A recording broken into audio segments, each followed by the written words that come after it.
My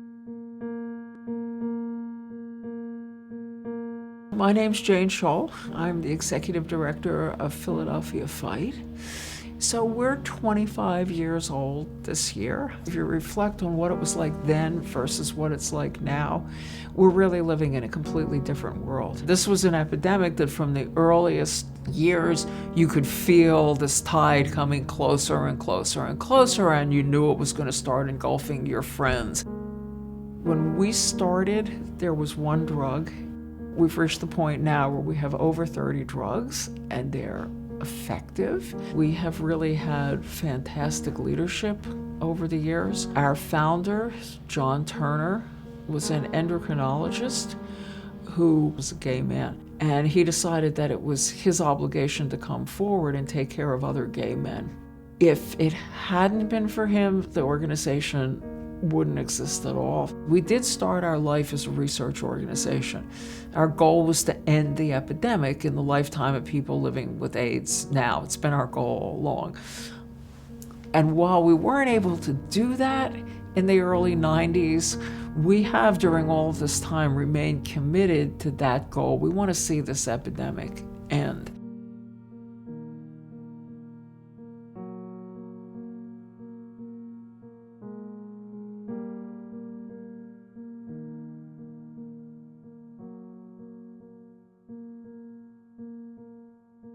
I was diagnosed with HIV in September of 2001.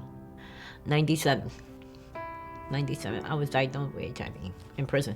I'm 57 years old, and I was diagnosed with HIV back in 1998. The doctors gave me 3 weeks to live. My CD4 count was 4. I found out that I was positive in 1999. I was actually diagnosed with AIDS in 2003.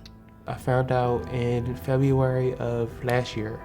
I'll never forget it. I was diagnosed in March of 1985 through the mail. How does it feel to be a long-term survivor? It's lonely. I saw all but a few of my friends die. It's like the whole club disappeared.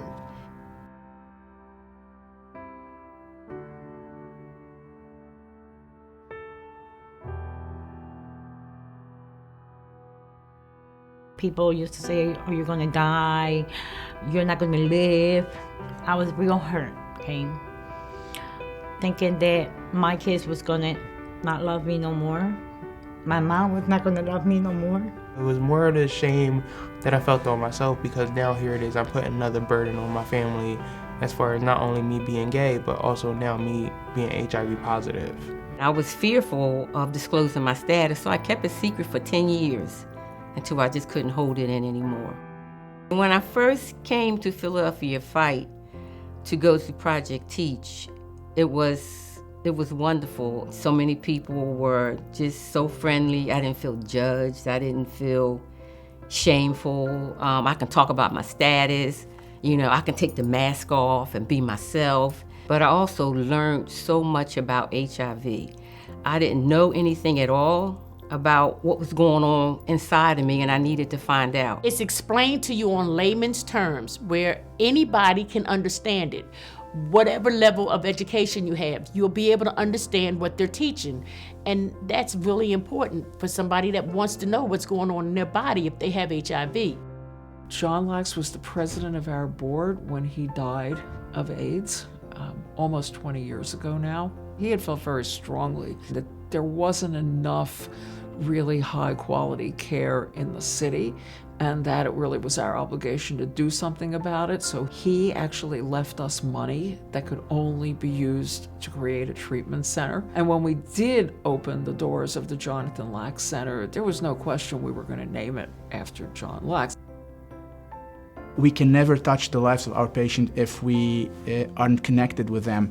So it's very important for us as clinicians to really focus on the patient as a human being, as opposed to just someone coming with an illness that needs to be dealt with.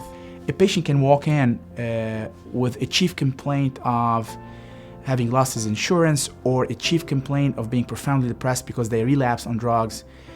And it doesn't have to be necessarily a medical per se chief complaint. And we are keen on addressing those issues right there at their visit and try to hook them up with the resources. I went to Philadelphia Fight, but I only went to have a safe space to stay. It was told to me that Philadelphia Fight has the only AIDS library here in Philadelphia. So I went in there, and I used to go to sleep because I was used to roam the streets late at night, getting high. But one day I walked in there, and a gentleman named John Bell, he said, "Hey, young fella, how you doing?" I said, "I'm all right." He said, "The help you're looking for is right in front of you." John Bell, who was an ex-offender who had been addicted in his life, saw that there really was a need for us to reach out to people living with HIV in prison or jail. And we have the biggest population of people who've been incarcerated and who are now living with HIV. It's people transforming other people's lives. I could easily talk about healthcare and the work we're doing in the LAC Center. I can easily talk about prevention services and how we're trying to, keep people, uninfected, helping people know their status if they are, and get into care. I can talk about even the research initiative and finding a cure to end AIDS even. But really, it's all about the people that are working in all these programs and how they make other people feel. YHEP actually stands for Youth Health Empowerment Project. What we do at YHEP is we have a number of people who help the youth out who are homeless or just youth in general to make sure that they have things that they need. And they basically help all type of people, LGBT, heterosexual. They give you amenities, they feed you, clothe you, allow you to wash your clothes, etc., stuff like that. I'm in the program with Philadelphia Fight for PrEP. PrEP is a little blue pill, which only is for people who are HIV negative, and it is 99% effective in reducing the risk of contracting HIV. AIDS Education Month, which is a month of activity designed to bring attention to the AIDS epidemic, reaches 10,000 people in Philadelphia every year with conferences that we sponsor, presentations that we sponsor, a gospel concert, a hip-hop concert for young people that we sponsor. So we reach out to a lot of people, and we directly serve a lot of people.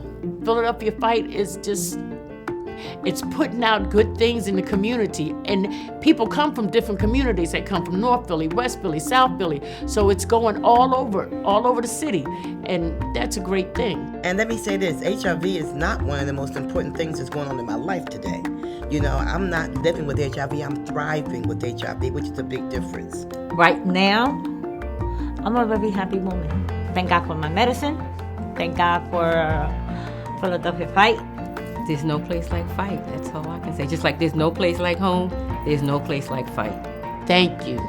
Thank you from the bottom of my heart for everything that you've done for me. I couldn't have did it without you. Much love. We need you guys. But thank you. I really want to say thank you, Fight, from the bottom of my heart.